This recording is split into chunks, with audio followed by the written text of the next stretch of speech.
Hello, and you're welcome to PPO 422 Landlord 2, our first lesson, and we'll be looking at state control of land.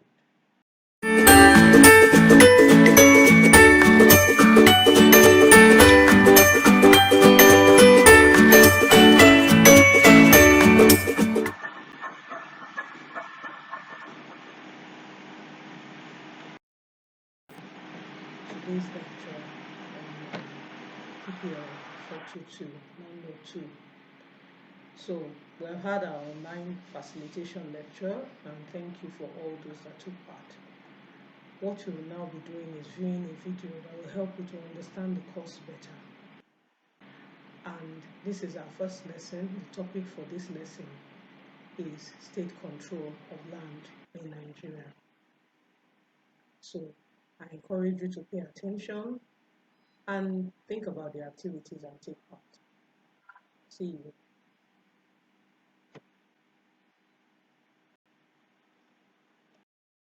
So, you know that we in land law, we talk about one of the most significant laws in Nigeria, the Land Use Act 1978.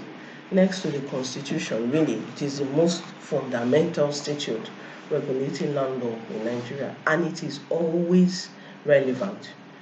Since 1978, even up till now, it is very relevant. So let's look at Section 1 of the Land Use Act.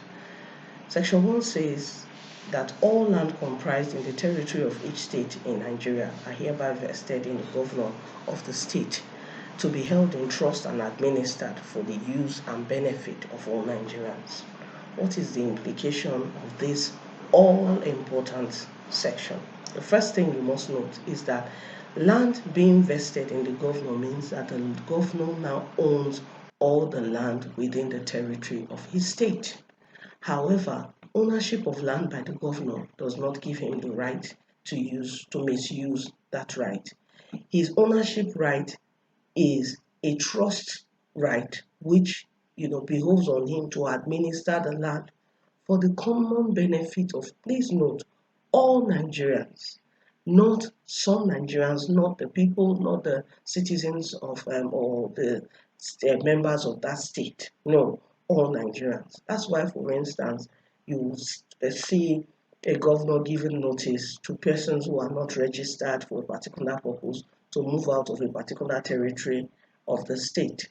And then you would also see where people talk about why non-indigents should have the same rights to exist in the land as indigents in a particular state. But you must note that Section 1 of the Land Use Act does not apply to the federal government or its agencies. So their land belongs to them, even though, of course, their land or property are in various states. They are not subject to the ownership rights of the state governor. And on that, you look at Section 49 and 50 of the land.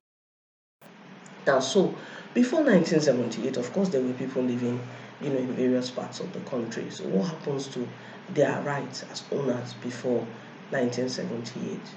The implication for them is that they have been divested of ownership, but their rights, their customary rights, or whatever the rights were before 1978, have not been abrogated. Instead, they are now recognized as holders of land, and with the right, rights of occupancy attached. Okay, and on that you look at the case of Abiori and Yakubu and the case of Adone. Now, what are rights of occupancy? We talked about ownership, the previous owners before 1978 now being holders. Now, by virtue of the Land Use Act in 1978, people are now allowed to hold an interest in land called a right of occupancy. And there are two types of rights of occupancy. There is the right of occupancy, statutory right of occupancy granted by the governor, and it covers urban areas. And then there's the customary right of occupancy, which is granted by the local government, and it covers non-urban areas. And a right of occupancy, whether statutory or customary, can be by express grant, in which case a party goes and applies and is granted land, a right of occupancy, or by deemed land, which applies to those people who were owners of land before 1978, they are deemed to be owners of the land thereafter, and they can apply, for rights of occupancy to be granted to them over land that they held before 1978. Okay, and on that you see section 34 and 36 for deemed grant and section 5 and 6 for. Now, what are we saying really? Well, we've been talking about deemed express and all that. So what you need to bear in mind is that there are 4 categories of rights of occupancy. So you have the statutory right of occupancy expressly granted by the governor, remember, for urban areas. You also have the statutory right of occupancy deemed to be granted by the governor, also for land in urban areas. And then you have the customary right of occupancy expressly granted by the local government for non-urban areas. And you have the customary right of occupancy deemed to be granted by the local government for previous owners of land in non-urban. So now let's quickly do an activity. We have talked about section 1, we quoted it, we talked about the implication and all that. I'd like you to answer this question. What is the legal effect of section 1 of the Land Use Act on the concept of ownership of communal land in Nigeria? I'll take the question again. What is the legal effect of section 1 of the Land Use Act on the concept of ownership of communal land in Nigeria? So I'll give you a few seconds and then just look at that question, and then we can move on and take the remaining part of the lecture. Okay? Think about it.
So, going on.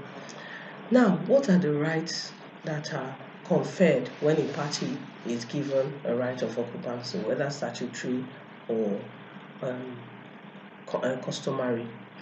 Some of the rights include the right to be seen and viewed and to act and live as the proprietor of the land during the subsistence of the right. And of course, you know that the proprietor means the whole, well, in loose terms, the owner, even though his right is subject to the overarching ownership of the governor under Section 1 of the Land Use Act. So someone who is granted the right of occupancy also has the right of exclusive possession. And of course, with this right of exclusive possession is the right to be able to exclude intruders from the property. And then he also has alienable proprietary right. He can sell his land, he can lease it, he can mortgage it, and all that. Now, where there is a subsisting grant in respect of a land, and note that it can be a deemed grant, no rights will be conferred on someone to whom a right of occupancy has been granted, because there is already someone with rights over that land in existence. And on that, you'll be looking at the case of Enero and Aderope. So, a certificate of occupancy is not a right in itself. You must note this. It is evidence of the grant of a right of occupancy. It is proof that someone has been given a right of occupancy. That is, on that, we look at, I think, section 49 of the Land Use Act. Now, what are the grounds for, or the conditions for a valid grant of certificate of occupancy? There is one major condition, no one must lay claim to title on the same land already in existence. So if there's someone or a community or whatever already in existence who can lay a valid claim to title over the same property, a grant of certificate of occupancy will be invalid and will be void. And of course, you remember we talked about deemed grant, or persons who were already in occupation before 1978, and we said it is automatic.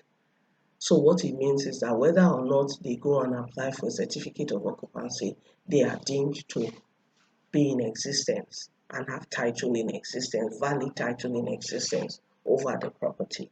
And on that point, you will look at Adonle and Ogwa and Omiyale and Macaulay. Adonle and Ogwa really was where someone was granted a statutory right of occupancy over land held by a community, and the community challenged the grant, and it was held that the grant was void because the community had valid claim to title.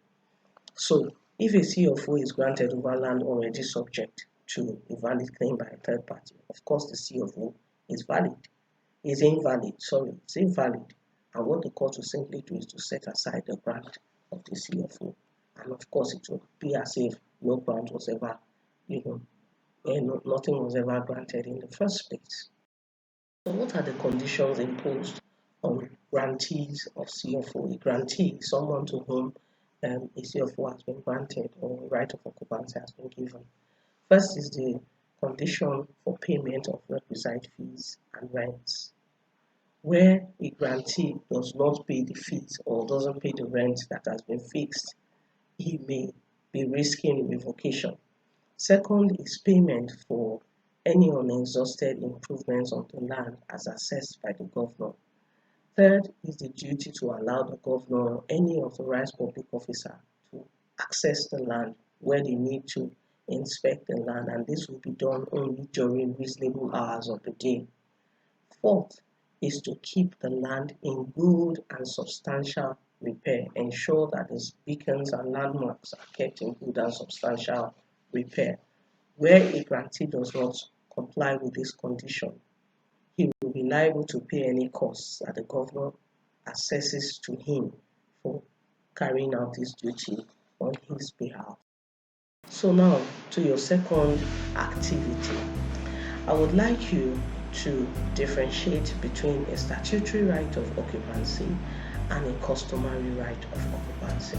So think about it. We talked about it. We mentioned sections of the Land Use Act 5 and 6, 34 and 36. Okay, so take some time to think about it and then we will move on.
Okay, so we have come to the end of the lesson, And as I always say, feel free to download the video, watch it again and again.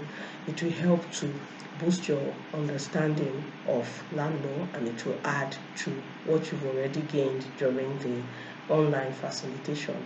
It is not a replacement for online facilitation. Actually, it is an addition.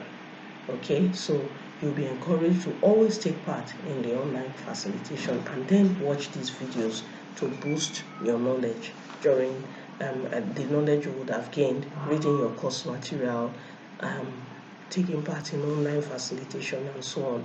And if you have any questions, please feel free to go to the discussion forum and leave a message. If you have anything you want to say concerning what you have viewed in the video and all that, do the same as well. Just go to the discussion forum and leave a message.